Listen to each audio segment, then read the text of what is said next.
முழுக்க முழுக்க அவங்க பிளான் பண்ணி வந்துதான் அதை நடத்துனாங்க, அதை செஞ்சாங்க. அண்ணனை கைது பண்ணி கூட்டு போனது நாங்க எதுவுமே எதிர்பார்க்கல. அண்ணனையும் என் தம்பி சுபாவையும் அங்க காவல் நிலையத்தை வச்சிருக்காங்க. அவங்க ஈகோல தான் எல்லாத்தையும் செய்யறாங்கன்றது தெரிஞ்சுதான் நம்ம அமைதியா இருக்கணும்னு நான் பொறுத்திருந்தேன். அவங்க இரவு வந்துருவாங்கன்ற ரொம்ப எதிர்பார்ப்புல தான் நான் இருந்தேன். அவங்க இப்ப ரிமாண்ட் பண்ணிட்டாங்க, நேற்று இரவு வந்து ரிமாண்ட் பண்ணிட்டாங்க. சரி, இதுக்கு மேல நம்ம பேசாம என்ன நடந்ததுன்றதை உங்ககிட்ட சொல்லிடணும். மீடியாக்கு நான் ரொம்ப நன்றி சொல்லணும். ஏன்னா அவங்க நான் எங்களோட சிசிடிவி கவர் பண்ணது கேட்டுக்கு வெளியே, அந்த இடப்பட்ட இடத்துல வந்து எங்களுக்கு இல்ல, சிசிடிவி கவரேஜும் இல்ல. அதை கவர் பண்ணி கொடுத்த மீடியாவுக்கு நாங்க ரொம்ப நன்றி சொல்லணும். இன்னொன்னு சம்மன் கொண்டு வராங்கன்ற செய்தி எனக்கு வந்தது. வரும்போது சரி, அன்னைக்கும் இதே மாதிரி தான் கொண்டு வந்தாங்க, வலசரவாக்கத்துல இருந்து கொண்டு வந்தாங்க. அவர் ஊர்ல இருக்காருன்றது தெரிஞ்சுதான் வந்தாங்க. ஆனா தெரியாத மாதிரி என்கிட்ட தான் கேட்டாங்க. நான் அவங்கள காத்திருக்க சொல்லி அவர் வந்தக்கப்புறம் சந்திச்சு கையெழுத்து வாங்கி எடுத்துட்டு போனாங்க. அப்பவே வந்து சொன்னார் இவர், 2 வாரம் முழுக்க எனக்கு தேதி இல்லை அப்படின்னு. அவங்க தான் கேட்டு அந்த 27ஆம் தேதியை கேட்டு வாங்கிட்டு போனாங்க. உங்க வழக்கறிஞர்கள் வந்து அங்க வந்து எழுதி கொடுக்கட்டும், அதுக்கப்புறம் இன்னொரு தேதி கொடுத்துக்கிறோம்னு சொல்லி அவங்க தான் சொல்லி வாங்கிட்டு போனாங்க. நேத்து வழக்கறிஞர்கள் போன போது எழுதி வாங்கிக்கிட்டு உடனே அங்கிருந்து கிளம்பிட்டாங்க சம்மன் எடுத்துட்டு. ஆனா தேதி என்னன்னு அவங்களுக்கும் தெரியாது. மாதிரி வராங்கன்னு சொன்னாங்க. சரி, வந்தா இன்ஸ்பெக்டர் நம்ம சந்திச்சு பேசி சம்மனை கையெழுத்து போட்டு வாங்கிக்கலாம் தான் நான் இருந்தேன். அப்படி ஒருவேளை எங்க கிட்ட கொடுக்க விருப்பம் இல்லைன்னா வீட்டுல எல்லாரும் இருந்தாங்க, வேற யார்ட்டையாவது கொடுத்துருக்கலாம், இல்ல என்கிட்டயே அவங்க சந்திச்சு கொடுத்துருக்கலாம். அவரு ஊர்ல இல்லன்றது எல்லாருக்கும் அவங்களுக்கு நல்லா தெரியும். கிருஷ்ணகிரியில இருக்காருன்றது தெரியும். அவரை சந்திச்சு அங்க கூட அனுப்பியிருக்கலாம். அங்க இருக்கிற காவல் நிலையத்துல அனுப்பி கூட அவர்கிட்ட கொடுத்துருக்கலாம். அதுவும் கொடுக்கல. வந்தவங்க எதுவுமே சொல்லல, சம்மனை ஒட்டிட்டு போயிட்டாங்க. நான் வந்து எனக்கு தம்பி சுபாகர் தான் கூப்பிடுறாரு. கூப்பிட்டுட்டு நான் வெளியே வரேன், மாதிரி ஒட்டிட்டு போயிட்டாங்க. நீனா சரி சரி ஒட்டி இருக்கட்டும்னு சொல்லிட்டு கொஞ்சம் நேரம் விட்டு தான் நான் கீழே இறங்கி வரேன். நம்ம வழக்கறிஞர் சொல்றாங்க, சரி காவல்துறை ஒட்டிட்டு போயிட்டாங்கன்னா நீங்க எடுத்துருங்க அதை அப்படின்னு சொல்றாங்க. எனக்கு அது என்னன்னு பாலியல் குற்றம்னு போட்டு எத்தனை வருஷமா தான் இருப்பீங்க. சரி, இப்ப வந்து நீதிமன்றம் விரைவுபடுத்த சொல்லியிருக்கு. அது என்ன இப்ப உடனே அடுத்த நாளே வரணும்னு, சரி ஒரு ஊர்ல இல்லைன்னு தெரியும், நீங்க வேணும்னே இதை செய்றீங்கன்றது எனக்கு தெரியும். நான் வீட்டுல இருக்கேன், என்கிட்ட அதை பேசிட்டு கூட நீங்க ஒட்டிட்டு போயிருக்கலாம். வந்து யாருமே இல்லாத வீட்டுல வந்து ஒட்டிட்டு போன மாதிரி நீங்க ஒட்டிட்டு போயிட்டீங்க. நான் வந்து வெளியே வந்து பாக்குறேன், தம்பி இது மாதிரி சொல்றாரு, ஒட்டிட்டாங்க நீனா. அப்புறம் பிரஸ் மட்டும் தான் நின்றுட்டு இருந்தாங்க. எனக்கு ரொம்ப அன்ஈஸியா இருந்தது அவங்க முன்னாடி வர்றதுக்கு. நான் அது நைட் ட்ரெஸ்ல இருந்தேன், நான் வெளியே வரல. சரி, தம்பியை தான் கிளிங்க தம்பி, இல்ல போலீஸ் போகணும், போலீஸ் போயிட்டாங்க அப்படின்னு சொன்னாரு. அதனால நான் கிளிக்க சொன்னேன். நான் தான் கிளிக்க சொன்னேன் அவரை, நான் படிக்கிறதுக்காக கிளிக்க சொன்னேன். அவர் கிழிச்சு என்கிட்ட கொண்டு கொடுத்தாரு. கொடுத்துட்டு நான் அது உள்ள உட்காந்து அது 2 3 கிழிஞ்சதுனால உட்காந்து அதை படிச்சுக்கிட்டு இருந்தேன். அந்த தேதியை பார்த்துட்டு வந்து அடுத்த நாளே வர சொல்லியிருக்காங்க. அன்னைக்கு இவங்க அப்படி ஒத்துக்கலையே அப்படின்னு, அப்படி சொல்லலையே அப்படின்னு சொல்லிட்டு நான் அந்த தேதியை பார்த்துட்டு இருக்கேன். அப்பதான் நான் எனக்கு தெரியல நடந்தது என்னன்னு எனக்கு தெரியல. இந்த கேட்டுக்கு உள்ளதான், அது கேட்டுக்குள்ள நடந்தது. நாங்க இருந்து உட்காந்து பார்க்கும்போது கேட்டு திறந்தது மட்டும் கேட்டுச்சு, பார்த்தேன் நானு. எடுத்த உடனே ஒரு பிரவீனோட சத்தம், என்ன நீ தள்ளுறியான்னு ஒரே சத்தம். எனக்கு நான் இது சுத்தமா நாங்க எதிர்பார்க்கல. சம்மன் கொடுத்தாங்க, நாங்க சம்மனை வந்து எடுத்து வச்சு நாங்க படிச்சுட்டு இருக்கோம், அவ்வளவுதான். நான் சுத்தமா அதை எதிர்பார்க்கல. அப்புறம் அங்கிட்டு தள்ளிட்டு போறாங்க, செய்யறாங்க. அப்புறம் நான் அண்ணன் இப்படி இழுத்துட்டு போகும்போது தான், நம்ம எப்படி சும்மா இருக்குது, நம்ம நாங்க எல்லாம் உங்களுக்கு தெரியும், நாங்க வந்து கட்சி ஒரு குடும்பம் மாதிரி நாங்க எல்லாரும் சேர்ந்து ஒன்னா பயணிக்கிறோம். எங்களை விட கூட இருக்கிறவங்க மேல கையை வச்சாதான் எங்களுக்கு இன்னும் கோவம் வரும்ன்றது உங்களுக்கு நல்லா தெரியும். மென்டலி எங்களுக்கு டிஸ்டர்ப் பண்ணணும். அப்புறம் வந்துட்டு அவரை கூட்டு போறாங்க. நான் வெளியே வர்றேன். வெளியே வந்து பார்த்தா அவர் ஒரு ரிட்டையர்டு ஒரு எக்ஸ் சர்வீஸ்மேன். அவரை வந்து எப்படி ஒரு குப்பை மாதிரி நீங்க எல்லாரும் பார்த்துட்டு தான் இருந்தீங்க. அவர் எப்படி உள்ள தூக்கி போடுறாங்க. அவர் இங்க செக்யூரிட்டியா இருக்காரு, நம்மளுக்கு பாதுகாவலரா இருக்காரு. அவருக்கு கன் வச்சிருக்கிறதுக்கான லைசன்ஸ் வச்சிருக்காரு. அவரு அதை கையிலே எப்பவும் வச்சிருக்காரு, தன் பையில எப்பவும் வச்சிருக்காரு. அவரை அப்படி உள்ள தூக்கி போட்டு கொண்டு போறீங்க. நான் பார்த்துட்டு நான் போறேன். எனக்கு முதல் என்ன நடந்ததுன்னு தெரியாது. நான் போய் அவர் பிரவீனன் அணுகும்போது, இன்ஸ்பெக்டர் அணுகும்போது அவர் சொல்றாரு, பாருங்க என்ன நடந்தது, என்ன பண்ணிட்டாரு பாருங்கன்றாரு. அப்ப சட்ட கசங்கி இருக்கு, அது கொஞ்சம் கலைஞ்சிருக்கும். நான் அண்ணன் எதுவும் தள்ளிட்டாரு இல்ல வார்த்தை எதுவும் தப்பா பேசிட்டாரோன்ற ஒரு எண்ணத்துல தான், சரி சாரி சார் நீங்க விடுங்க சார், நான் இது அவங்க கைது அளவுக்கு கொண்டு போவாங்க, ரிமாண்ட் பண்ணுவாங்க, நம்ம அந்த மாதிரி ஒரு சூழ்நிலையே இல்லை. ஆனா இவங்க வந்து அதை ஸ்கிரிப்ட் பண்ணிட்டாங்க. முதல்ல ஸ்கிரிப்ட் பண்ணி தான் வந்திருக்காங்கன்றது நல்லா தெரியும். ஏன்னா வலசரவாக்கம் காவல்துறை அவங்க வந்து ஒட்டுனதோட கிளம்பிட்டாங்க. அவங்க உடனே கொஞ்ச நேரத்திலேயே நீலாங்கரை போலீஸ் இங்க உடனே வந்து அதை பார்க்கணுன்ற என்ன தேவை இருந்ததுன்னு எனக்கு தெரியல. அப்படின்னா நாங்க எப்ப அதை கிழிச்சிருந்தாலும் உடனே கிளிக்காட்டியும், மாலையில கிழிச்சிருந்தாலும் நீங்க இந்த வேலையை பண்ணிருப்பீங்க. யாரு கிழிச்சதுன்னு சொல்லி வந்து கூட்டு போயிருப்பீங்க. அண்ணன் அமல்ராஜனை கிழிக்கவும் இல்ல, அவர் அங்க நின்னவரை அவர் தள்ளவும் இல்ல. ரொம்ப நன்றி மீடியாக்கு, உங்க இது சரியா கவர் பண்ணியிருந்தது. அவர் எதுவுமே பண்ணல. அவர் நிறுத்தி கதவு கேட்டை திறந்து கேக்குறாரு. கேட்டதோட பிரவீன் தான் தள்ளிட்டே உள்ள வந்து அவரை வந்து கூடவே 2 போலீஸும் வரணுன்ற தேவை என்ன இருக்குன்னு எனக்கு தெரியல. வந்து அவர் அப்படியே இழுத்துட்டு போய் கூட்டு போறாங்க. அப்பதான் நீங்க எல்லாரும் சாரி கேட்டாங்க. சாரி என்னங்க சாரி? எங்களுக்கு எங்க கல்யாணம் ஆனதுல இருந்து அவர் இந்த கைதாயிருவாருன்னு சொல்லிட்டு இருக்கு. நாங்க எல்லாத்துக்குமே துணிஞ்சுதான் இருக்கோம். நம்ம அண்ணன் ஏதோ பண்ணிட்டாரோன்னா அவர்கிட்ட சாரி சார் நீங்க விடுங்க சார் அவரன்னு சொல்லி நான் கேக்குறேன். அவங்க கிட்ட போய் இப்ப நான் எனக்கு நல்லா தெரியுது பிரவீன் வந்து இதை வேணும்னே செஞ்சிருக்காருன்னு. இவங்க எல்லாருமே பிளான் பண்ணி எல்லாரும் சேர்ந்துதான் செஞ்சிருக்காங்க. முதலே முடிவெடுத்துட்டாங்க அவரை கைது பண்ணோம். நம்ம வீட்டுல இருக்கிறவங்கள 2 பேரை கைது பண்ணி நம்மள மென்டலி டிஸ்டர்ப் பண்ணுன்றது அவங்களோட எண்ணம்ன்றது நம்மளுக்கு நல்லா புரியுது. அதுக்கப்புறம் கொஞ்ச நேரம் அப்புறம் எஸ்ஐ வந்தாரு. எஸ்ஐ பாலுன்ற ஒருத்தர் வந்து என்கிட்ட கேட்டா நான் சொன்னேன் நான் தான் கிழிக்க சொன்னேன், நான் படிக்கணுன்றதுக்காக கிழிக்க சொன்னேன். வெளியே மீடியா இருந்தாங்க, எனக்கு அன்னீசியா அந்த வெளியே வரதுக்கு நான் தான் தம்பியை கிழிக்க சொன்னேன். இல்ல நீங்க அதை சொல்லாதீங்க நான் தான் கிழிக்க. இதுல என்ன பயம் இருக்கு? நீங்க சர்வ் பண்ணிட்டீங்க. சம்மன் வந்து எங்களுக்கு தானே மீடியா மூலியமா என் கணவருக்கு தெரிஞ்சுக்கிறதுக்கா இல்ல மீடியா அந்த உலகத்துக்கு காட்டுறதுக்கா? சம்மன் அசிங்கப்பட்டு அவரை வந்து கிழிக்க சொன்னேன். எடுத்து கொண்டு என்கிட்ட எடுக்க முடியலன்னு சொன்னாரு. அதான் கிளிங்க தம்பி கிழிச்சு என்கிட்ட கொண்டு வாங்கன்னு சொன்னேன். நான் அதை உட்காந்து நான் அதை பாக்குறேன். அங்க பாத்துட்டு இருக்கும்போது இந்த இதெல்லாம் நடக்குது. அப்புறம் கொஞ்ச நேரத்துல இந்த எஸ்ஐ வரும்போது நான் அதான் சொல்றேன், இல்ல நான் தான் சொன்னேன் நீங்க போங்க, நான் வல்சரவாக்கம் இன்ஸ்பெக்டர் கிட்ட நான் பேசிக்கிறேன்னு சொல்றேன். முடியாது, நீங்க வந்து அவரை அனுப்பலன்னா நாங்க போர்ஸ் இறக்குவோன்றாங்க. எங்க போர்ஸ் இறக்கி நீ எங்க தம்பியை கைது பண்ற அளவுக்கு அவர் என்ன பண்ணிட்டாரு அவரு? இது முழுக்க காவல்துறை வந்து திட்டமிட்டு பண்ணது. இது நீலாங்கரை காவல்துறை அவங்க மொத்தமா சேர்ந்து இது அது இன்ஸ்பெக்டர் பிரவீன் வந்து ஏதோ முன்னாடியே அவரு, ஏன்னா நாங்க அந்த எங்க வீட முற்றுகையிட வந்த போதும் நம்ம தம்பிங்க எல்லாம் அமைதியா அங்க இருக்காங்க. உள்ள போக சொல்லுங்கன்னு அவர் அவ்வளவு இது நம்மள தம்பி ஏதாவது ஒரு பிரச்சனை பண்ணாங்களா? இதுக்கு முன்னாடி அவங்க வந்து நம்மள வந்து வீட முற்றுகையிட வரும்போது எங்க அண்ணனோட சசி அண்ணனோட வண்டியை வந்து பின்னாடி கல்ல தெரிஞ்சாங்க. அவங்க கண்ணு முன்னாடியே தான் இருந்தாங்க. எத்தனை நாளுக்கு அப்புறம் அவங்க எஃப்ஐஆர் போட்டாங்க? இப்ப நேத்து போய் கேட்கும் போது எஃப்ஐஆர் போட்டுட்டோம், நாங்க கைது பண்ண 10 பேர்ல அவர் ஒருத்தர்னு சொல்றாங்க. எத்தனை நாள் போய் அவங்கள போய் பார்த்திருக்கோம். ஒரு நடவடிக்கையும் அவங்க எடுக்கல. இப்ப என்ன அன்னைக்கும் அவர் அதே தான் பண்ணாரு. அப்ப இருந்தே அவருக்கு வந்து எங்களுக்கு வந்து சந்தேகம் தான். அவருக்கு ஏதோ ஒரு எங்க மேல அது வீட்டுல வந்து ஏதாவது இந்த மாதிரி கைய வைக்கணும்ன்றது அவரோட எண்ணம். வீட்டுல இருக்கிற நேரடியா அவர் பண்றதை விட வீட்டுல கூட இருக்கிறவங்க பண்ணும் போது அந்த மென்டலி டிஸ்டர்ப் ஆவாங்க. எங்களை டிஸ்டர்ப் ஆக்கணும்ன்றது அவங்களோட எண்ணம். நான் சுத்தமா எதிர்பார்க்கல. அதே மாதிரி காவல்துறை மேல நம்மளுக்கு ரொம்ப அதிக மரியாதை இருக்கு. இவங்க இவ்வளவு இப்படி நடந்துக்குவாங்கன்ற எண்ணமே எங்களுக்கு கிடையாது. நாங்க யோசிக்கவும் இல்லை. இதுக்கு முன்னாடி சம்மன் கொண்டு வந்திருக்காங்க, மரியாதையா பேசுவாங்க, கொடுப்பாங்க, அவர்கிட்ட கையெழுத்து வாங்குவாங்க. இப்படிதான் நடந்திருக்கு. தவிர ஒட்டிட்டு போனது எனக்கு முதல் விருப்பம் கிடையாது. நான் வீட்டுல இருக்கேன், இல்ல என்கிட்ட சொல்லிட்டு அவங்க ஒட்டிட்டு போயிருக்கலாம். யாருமே வீட்டுல இல்லாத வீட்டுல அவங்க ஒட்டிட்டு போன மாதிரி ஒட்டிட்டு போயிட்டாங்க.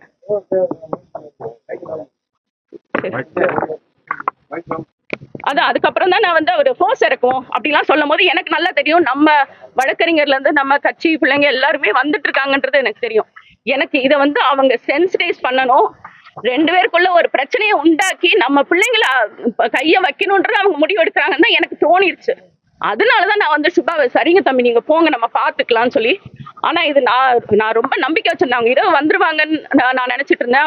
அவங்களை ரிமாண்ட் பண்ணிட்டாங்க. இனி நீதிமன்றத்துக்கு வழக்கு போயிருச்சு. நாங்க நீதிமன்றத்துக்கு மேல நாங்க ரொம்ப அதிக மரியாதை வச்சிருக்கோம், நம்பிக்கை வச்சிருக்கோம். நாங்க அவங்களை விரைவில் வெளியே எடுத்துருவோம். இது நாங்க அவர் மேல மனித உரிமையிலேயே நாங்க வழக்கு தொடருவோம். பிரவீன் பண்ணதுக்கு அவர் வந்து ஒரு எக்ஸ் சர்வீஸ்மேன். அவர் மேல அப்படி அவங்க கையாண்டிருக்கவே கூடாது. அவர் இங்க இருக்க அவரோட வேலையை தான் அவர் செஞ்சுட்டு இருந்தார். மரியாதையா அவர்கிட்ட பேசி உள்ள வந்திருக்கணும். என்ன கிழிச்சதுக்கு நீங்க அப்படி ரியாக்ட் பண்ணுவீங்களா? நீங்க மரியாதையா பேசி உள்ள வந்து யாரு கிழிச்சாங்கன்னு கேட்டிருக்கலாமே, பேசிருக்கலாமே. ஏன் மேடம் கிழிச்சிங்கன்னு என்கிட்ட கேட்டிருக்கலாமே. என்னையே கைது பண்ணிட்டு போங்க, இல்லாட்டி நான் தான் கிழிக்க சொன்னேன். என்னதான் நான் தான் கிழிக்க சொன்னேங்க. அதை நான் சொல்லிதான் தம்பி வந்து கிழிச்சாரு. நேத்து இதை பேசக்கூடாது, அவர் என்ன ஈகோல இருக்காருன்றது நம்மளுக்கு நல்ல எனக்கு முதல் தெரியல. மீடியாவுக்கு ரொம்ப நன்றி. நான் ரொம்ப நேரம் வரைக்கும் எனக்கு புரியாமையே இருந்தது. நான் மீடியால தான் அந்த வீடியோ பார்க்கும் போதுதான் அண்ணன் ஒண்ணும் பண்ணல, அவர் சும்மா நின்னவரை இவர் அந்த சத்தம் கொடுத்தது, என்ன தள்ளுறியா நீ என்ன பண்றியா, இந்த சத்தம் எல்லாமே ஒரு டிராமா பண்ணிதான் அவர் வந்து உள்ள வந்து அவர் அப்படி ரொம்ப அப்படி இழுத்துட்டு போனது. அது நம்மளுக்கு நம்ம எல்லாருமே ஒரு குடும்பமா நம்ம இருக்கோம். நம்ம அதெல்லாம் நம்மளுக்கு அது தேவையில்லை. சட்டத்துக்கு புறமா உண்மையிலே எதுவும் செஞ்சுட்டாங்களா? நீங்க பண்ணுங்க. அவர் ஒண்ணுமே பண்ணாதவர். நீங்க அதுல சாரி கேட்டாங்க என்னங்க? நான் எங்க அண்ணன் எதுவும் பண்ணிட்டாருன்னு எனக்கு ஒன்னும் புரிதல் இல்லாமதான் நான் வந்து எனக்கு ஒண்ணுமே புரியல. நான் வந்து சாரி சார் நீங்க விடுங்க சார் அவர் அப்படின்னு சொல்லி நான் கேட்கிறேன். இதுதான் நேத்து நடந்தது. நான் நேத்து இதை பேசாத காரணம் அந்த ஈகோல அவர் வேற ஏதாவது பண்ணிருவாரோ, நம்ம ஆளுங்க அங்க இருக்காங்கன்ற ஒரே இதனாலதான் நான் அமைதியா இருந்தேன். இன்னைக்கு இதை கட்டாயம் பேச வேண்டிய சூழல் வந்துருச்சு. அவங்க ரிமாண்ட் பண்ணிட்டாங்க. அது என்ன அவங்க அவங்கள வேலை செய்ய விடாம தடுத்ததா சுபா மேலையும். ஏன்னா அவங்க ஒட்டும் போது சுபா எதுவுமே பண்ணல, அவங்க ஒட்டிட்டு போயிட்டாங்க. யாருமே எந்த மறுப்பும் தெரிவிக்கல. அவங்க நான் இருந்தேன்னா மறுப்பு தெரிவிச்சிருப்பேன், ஒட்டாதீங்கன்னு நான் சொல்லியிருப்பேன். ஆனா சுபா எதுவுமே சொல்லல, அவங்க ஒட்டிட்டு போயிட்டாங்க. ஸோ அந்த மறுப்பும் தெரிவிக்கல, அவங்கள வேலை செய்ய விடாம சுபா தடுக்கவே இல்லை. இன்னொன்னு ஆயுதத்தை காட்டி மிரட்டினாங்க. அண்ணன் தன்கிட்ட துப்பாக்கி இருக்குன்றத அவங்க அப்படி மேன் ஹேண்டில் பண்ணும்போது அதை சொல்லிடணுன்றதுக்காக அவர் சொல்லி என்கிட்ட இருக்குன்னு சொல்லி அவர் தான் எடுத்து கொடுக்குறாரு. அதுவும் தேங்க்ஸ் டு மீடியா, நீங்க அதை கவர் பண்ணீங்க. அது அவர் தான் எடுத்து கொடுக்குறாரு. சுபா வந்து துப்பாக்கியை காட்டி மிரட்ட சொன்னதா, அவர் வந்து மிரட்ட சொன்னதாகவும் இவர் மிரட்டினதாகவும் இன்னொரு வழக்கு.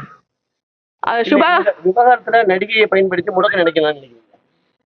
அவங்க ரொம்ப நாளா முயற்சி பண்றாங்க. நம்ம நீதிமன்றத்துக்கு போயிருந்தோம், அங்க ஹைகோர்ட்ல வந்து டிஸ்மிஸ் ஆயிடுச்சு. நம்ம இப்போ அப்பீல் போயிருக்கோம். அவங்க 3 வாரத்துல விசாரணை பண்ணி முடிக்க சொல்லியிருக்காங்க. ஏற்கனவே ஒரு 3 மணி நேரம் போய் விசாரணைக்கு போயிட்டு தான் அவர் வந்திருக்காரு. எல்லாத்தையும் எழுதியும் கைப்பட எழுதியும் கொடுத்துருக்காரு. இதுக்கு மேல அவங்களோட இதுக்கு அவர் கட்டுப்பட்டு வருவார். அவர் சொல்லியிருக்காங்க, அவர் போவாரு. ஏன்னா நம்மளுக்கு பயப்படுறதுக்கு ஒன்றும் கிடையாது. அவர் கட்டாயம் போவாரு, அவங்களை எதிர்கொள்வாரு, விசாரணைக்கு எல்லாம் உடன்படுவார். நீ அது மாதிரி மரியாதையா எல்லாருமே அவங்க சொன்ன மாதிரி நடக்கும். ஆனா அவங்க அதுக்காக அத்துமீறி இதெல்லாம் பண்ணக்கூடாது. நாங்க காவல்துறை மேல ஒரு மரியாதை வச்சிருக்கோம். நீங்களும் அவர் எத்தனை லட்சம் பேரை நம்பிக்கையை வாங்கி, அவர் 35 லட்சம் பேரோட வாக்க வாங்கி மக்களுக்காக நேர்மையா எதுக்கும் பயப்படாம நிக்கிற ஒரு தலைவரை என்ன ஒரு மரியாதை இருக்கு உங்களுக்கு? என்ன மரியாதை இருக்கு? கூட இருக்கு அவங்களுக்கு, அவரை நம்பி ஓட்டு போட்டவங்களை நீங்க என்ன மரியாதை கொடுக்குறீங்க? யாரை நீங்க முடக்க நினைக்கிறீங்க? அந்த மாதிரி எத்தனை நாளா பேசிட்டு இருக்கு. இத்தனை வழக்கு இருக்கும் போது பாலியல் குற்றம்னா அவரை போட்டு நீங்க அசிங்கப்படுத்தணும் தான் நீங்க முயற்சி பண்றீங்க. வேற என்ன இருக்கு? இன்டென்ஷன் என்ன இருக்கு? ஏற்கனவே 2 முறை எழுதி கொடுத்தாங்க, வழக்கு வெளியே போய் எழுதி கொடுத்தாங்க, மீண்டும் வந்து அந்த வழக்கு வந்து புதுப்பிக்கிறாங்க. அதுதான் நீங்களே சொல்றீங்க. அதுல இவ்வளவு குழப்பம் இருக்கு. அவங்க விசாரிக்கட்டும், நேர்மையா விசாரிக்கட்டும். நம்மளும் அப்பீலுக்கு போயிருக்கோம். அவங்க நேர்மையா விசாரிச்சா என்ன நடக்குமோ நம்ம பார்ப்போம், நம்ம அதை செய்வோம். அவரும் அதுக்கெல்லாம் அவர் ஊர்ல இல்லைன்றது அப்பவே அவர் சொல்லிட்டாரு. இவங்களாதான் இந்த தேதியை 27ஆம் தேதி கொடுங்க, நீங்க வந்து எழுதி கொடுங்கன்னு அவங்களாதான் சொல்றாங்க. நம்ம வழக்கறிஞர் போய் இன்னொரு அவங்க அடுத்த நாளே போடணும்னு என்ன இருக்கு? 2 வாரம் அவர் ஊர்ல இல்ல, தொடர் பயணம். அவர் வந்து எங்க ஓடி போயிட போறாருங்க? ஒரு நாளைக்கு 3 தடவை பிரஸ் மீட் பண்றாருங்க. கணவர் எங்க இருக்காருன்னு எல்லாருக்குமே தெரியும். இன்னைக்கு அண்ணன் இந்த ஊர்ல இருக்காராமே, அங்க இந்த ஊர்ல இருக்காரு போல இருக்கு. அங்க இருந்து பிரஸ் மீட் கொடுத்தாரு, எல்லாருக்குமே தெரியும். நீங்க என்ன எங்க ஓடிய போயிட போறாரு? எங்க எவ்வளவு வழக்கு இருக்கு, எவ்வளவு எதிர்கொள்றாரு அவரு? ஓடிய போயிடுறாரு. வந்து சொன்ன தேதியில அவர் வருவாரு, அவர் ஒத்துக்கிட்ட தேதியில அவர் வருவாரு. இன்னைக்கு ஒரு தேதி கொடுத்திருக்கீங்க, அது என்னன்னா அவர் பேசி முடிவெடுத்து அவங்க எல்லாம் பண்ணுவாங்க. இல்ல, அது அவங்க சர்வ் பண்ணிட்டு போயிட்டாங்க. அதுக்கப்புறம் அதை நம்ம எடுக்கிறது தவறு இல்ல. அது அவங்களோட வேலையை அவங்க செஞ்சுட்டு போயிட்டாங்க. எனக்கு தெரிஞ்சு அவங்க நியாயமா என்கிட்ட கொடுத்துருக்கலாம். அதை சரி வீட்டுல யார்ட்டையே கொடுத்துருக்கலாம், அவங்க கொடுக்கல. அவங்க ஒட்டிட்டு போயிட்டாங்க, அதை நாங்க எடுத்துக்கிட்டோம். அது தவறு இல்ல. இன்னைக்கு போர்டு வச்சிருக்க காரணம் என்ன? நிறைய வந்துகிட்டே இருக்கு தம்பி, வந்துட்டே இருக்கு. கேட்டை வேற சுத்தம் பண்ணணும், அது நல்லா ஒட்டிடுறாங்க, கிழிக்க வேண்டியது இருக்கு. இதெல்லாம் நாங்க அப்படியே எடுத்துட்டு போய் உள்ள வச்சு படிச்சுட்டு திரும்ப கொண்டு வெளியே வச்சிருவோம். நாங்க கிழிக்கலாம் இங்கதான் இருக்கு, வச்சுக்கோங்க. இன்னும் ஒட்டுங்க, இது ஒட்டுங்க, நல்லா இருக்கு, இருக்கட்டும். ஆனா கேட்டு ரொம்ப பாழாக நாங்க சுத்தம் பண்ண முடியல. அதனால ஒருங்கிணைப்பாளர் சீமான் வராதா? எத்தனை மணிக்கு வராது? அது அவர் பேசிக்குவாங்க, வழக்கறிஞர்கள் கிட்ட பேசிட்டு காவல்துறையில அவங்க பேசுவாங்க. யாரு தம்பி? நான் பேசினேன். எனக்கு என்னன்னா, என் தம்பியை வந்து அப்படி கூட்டு போயிட்டாங்க, அண்ணனை நம்ம கண்ணு முன்னாடி அப்படி கூட்டு போயிட்டாங்க. எனக்கு நான் இதை எதிர்பார்க்கவே இல்லைங்க. அதுவும் வீட்டுல வந்து இதை பண்ணுவாங்க, ஒரு தலைவர் வீட்டுல ஒரு இப்படி பண்ணுவாங்கன்றது நான் துளியா எதிர்பார்க்கல. அவங்க நம்மளுக்கு ஒன்றும் அடிப்பணிஞ்சு போவேன்னா, நேர்மையா நடந்துக்கிட்டா போதும், சரியா நடந்துக்கிட்டீங்கன்னா போதும். உங்க மேல நாங்க மரியாதை வச்சிருக்கோம், அதே மரியாதை நீங்க எங்களுக்கு கொடுக்கணும்ல. சரியா நடந்துக்கிட்டீங்கன்னா போதும். நான் நேற்று சொன்னேன், அவர் நீ கவலைப்படாது. எனக்கு அவங்க 2 பேரும் போனதுதான் எனக்கு ரொம்ப கவலையா இருந்தது. அது அவங்களோட இன்டென்ஷனும் தான், நம்மளை மென்டலி டிஸ்டர்ப் பண்ணோட பிரவீன் வந்து அதை பண்ணிட்டாரு, டிஸ்டர்ப் பண்ணாரு. என்ன பண்ணாரு? அவரை பண்ண முடியல, என்ன பண்ணாரு? ஆனா நான் இரவு வரைக்கும் காத்திருந்தேன், அவர் எப்படியாவது அவங்க 2 பேரும் வந்துருவாங்கன்னு நினைச்சிட்டு இருந்தேன். அது நடக்கல. பாப்பா, இனி நம்ம நீதிமன்றத்து மேல முழுமையான நம்பிக்கை வச்சு நம்ம வழக்கறிஞர்கள் கிட்ட கேட்டு ஏற்கனவே ஒரு புகார் கொடுத்துருக்கோம். வீட்டுல இருந்த ஒரு தம்பி வந்து அதை பார்த்த ஒரு தம்பி வந்து புகார் கொடுத்துருக்காரு. பேசிட்டு அதுக்கப்புறம் நான் கொடுக்கறதா என்னன்னு நான் பேசிட்டு முடிவு. அப்படி பண்றதாதான் இருக்காங்கன்னு சொல்றீங்க. இப்ப அதிகாரிகளுக்கு யார் அழுத்தம் கொடுக்கறதா நீங்க நினைக்கிறீங்க? அழுத்தம் கொடுக்கக்கூடிய இடத்துல இருக்கிறவங்க தான் அழுத்தம் கொடுத்துட்டு இருக்காங்க. அது தெளிவா. பிரவீன் ராஜேஷோட எப்படி பாக்குறீங்க? அவரு வந்து ஏற்கனவே வந்து அந்த ராஜீவ் காந்தி அசோசியேஷன் அது அப்படி சொல்றாங்க. எனக்கு அதுக்கும் இதுக்கும் தொடர்பு இருக்கான்னு தெரியல. ஆனா வந்து அவர் ஏதோ ஒரு பர்சனல் மோட்டோ தான். நேற்று அவர் வந்தது மீடியால தான் நான் பாக்குறேன். அவர் அங்கிருந்து வரும்போதே ஏதாவது நான் தான் பெண் தான், அவரோட மனைவி தான் வீட்டுல இருக்கேன்னு தெரியும். நீங்க அப்படி எதுக்கு வரணும்? நீங்க மட்டும் கூட வந்திருக்கலாம், என்கிட்ட பேசியிருக்கலாம். வரும்போதே நீங்க பின்னாடி மஃப்டியில 2 போலீஸ் வந்து உள்ள கதவை தள்ளிட்டு உள்ள வரணும்னு என்னங்க இருக்கு? என்ன நாங்க கதவை பூட்டியா வச்சிருக்கோம்? நாங்க என்ன கதவை திறக்க மாட்டோம்னு சொல்றோம், உங்ககிட்ட பேச மாட்டோம்னு சொல்றோமா? நாங்க என்ன சொன்னோம்? இல்ல நீங்க எனக்கு புரியல. நீங்க அந்த அந்த அந்த மாதிரி நீங்க அதை எதிர்கொண்டிருக்கவே தேவையில்லை, அது மாதிரி நடந்திருக்கவே தேவையில்லையே. அவங்களுக்கு காயமா இருந்தா மருத்துவமனையில அனுமதிக்கப்பட்டிருக்காங்க. ஆமா ஆமா ஆமா ஆமா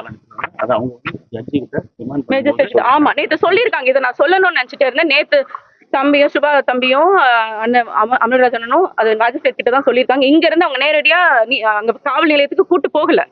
ரொம்ப நேரம் நம்ம வழக்கறிஞர்கள் அங்க காத்திருந்தோம். அவங்க வந்து காவல் நிலையத்துக்கு வரல. ஒரு பார்க்ல ஒரு பூங்கால கூட்டு போய் வச்சு அவங்க 2 பேரையும் அடிச்சிருக்காங்க. எதுக்கு பண்ணணும்? இத எவ்வளவு வலிக்குது எங்களுக்கு. ஏன் நீங்க இதை பண்றீங்க? அவங்கள அடிச்சு அதுக்கப்புறம் தான் காவல் நிலையத்துக்கு கூட்டு போயிருக்காங்க. வேற யாரையும் விடல. வழக்கறிஞர் ரூபன் மட்டும் தான் உள்ள இருந்தாரு. வேற எந்த வழக்கறிஞர்களையும் உள்ள விடல. உள்ள விடாம பேசிட்டு அதுக்கப்புறம் அனுப்பிட்டீங்க. காவல் நிலையத்தை வச்சியும் இரும்பு ராடு வச்சு கடுமையா அடிச்சிருக்காங்க. இரும்பு ராடுல துணியை சுத்தி அடிச்சிருக்காங்க. இது ஏன் என்ன பண்ணிட்டாங்க? நீங்க எங்க அன்னைக்கு உங்க கண்ணு முன்னாடி அவ்வளவு நடந்துச்சுல, நீங்க எத்தனை பேரை நீங்க அரெஸ்ட் பண்ணீங்க? நீங்க கல் எடுத்து தெரிஞ்சாங்க, எத்தனை பேரை நீங்க அரெஸ்ட் பண்ணீங்க? இவங்க நீங்க அடிக்கக்கூடிய அளவுக்கு என்னங்க தப்பு பண்ணாங்க? இவங்க தப்பே பண்ணாதவங்க. கைது செய்யும் போது அவங்களுக்கு காயப்படுத்திட்டு ராயப்பேட்டை மருத்துவமனை எங்க நீங்க தான் பாத்தீங்கல்ல மீடியால. அவர் முடிச்சுட்டு அவர் வர்றாரு, பிரவீன் வர்றாரு. எப்படி இருந்தாரு? அவர் சட்டை தான் கசங்கிருச்சு. நான் அதை பார்த்து நான் வருத்தப்பட்டேன். முதல் சட்டை கசங்கிறது அவருக்கு என்ன இருந்தது? ஒண்ணுமே இல்ல. ஒரு அடி கூட இல்ல. அண்ணனை தான் அடிச்சாங்க. அமல்ராஜன் அடிச்சிருக்காங்க. சுபா வைப்பாங்க போற வழியிலேயே ஒரு பூங்கால் நிறுத்தி அடிச்சிருக்காங்க. அப்புறம் திரும்ப காவல் நிலையத்துல வச்சு இரும்பு ராடால அடிச்சிருக்காங்க. நேற்று மேஜிஸ்ட்ரேட் கிட்ட 2 பேருமே அதை சொல்லியிருக்காங்க. என்ன அடிக்கணும்? இதெல்லாம் நீங்க இதை எப்படி நாங்க இதை எப்படி சும்மா விடுவோம்னு நீங்க நினைக்கிறீங்க? மேடம், இந்த நடிகை வழக்கு பொறுத்த வரைக்கும் 2 கோடி கேஸை வாபஸ் வாங்கணும் அப்படின்னு ஒரு பேரம்லாம் நடந்ததா சமூக ஊடகத்துல ஒரு பேசப்பட்டு இருக்கு. 2 கோடியா? யார்கிட்ட இருக்கு? 2 கோடி வரைக்கும் நடிகை வழக்கை வாபஸ் வாங்குறது கொடுக்கப்பட்டது. யார்கிட்ட இருக்கு 2 கோடி? அவங்களுக்கு கொடுக்குற அளவுக்கு அப்படி அவங்களுக்கு கொடுக்கணும்னு அவசியமும் இல்லையே. தம்பியே சொல்றாரே, வந்துருவாங்க போவாங்க, வருவாங்க போவாங்க, இதேதான் அவங்க கிட்ட. அப்படியே ஒண்ணும் இல்ல தம்பி. அது போய் நடிகை யார் இயக்குறாங்கன்னு நீங்க நினைக்கிறீங்க? அதான் காவல்துறை யார் இயக்குறாங்களோ அவங்களே தான். அவங்க ஒரு திட்டம் வச்சு தான் அங்க இயக்கிட்டு இருக்காங்கன்னு தான் நினைக்கிறேன். அதை கொஞ்சம் வெளிப்படையா சொல்லலாங்க, யாரு அப்படின்னு சொல்லி. விஜய்கிட்ட கேக்குறீங்களா வெளிப்படையா பேசுங்கன்னு? நம்மகிட்ட வந்து கேக்குறீங்க? யாரு? எங்க காவல்துறை யார் கட்டுப்பாட்டுல இருக்கு? அரசாங்க கட்டுப்பாட்டுல தானே இருக்கு. இப்ப இருக்கிற கட்சி திமுக கட்டுப்பாட்டுல தானே இருக்கு. அவங்கதான் செய்யறாங்க.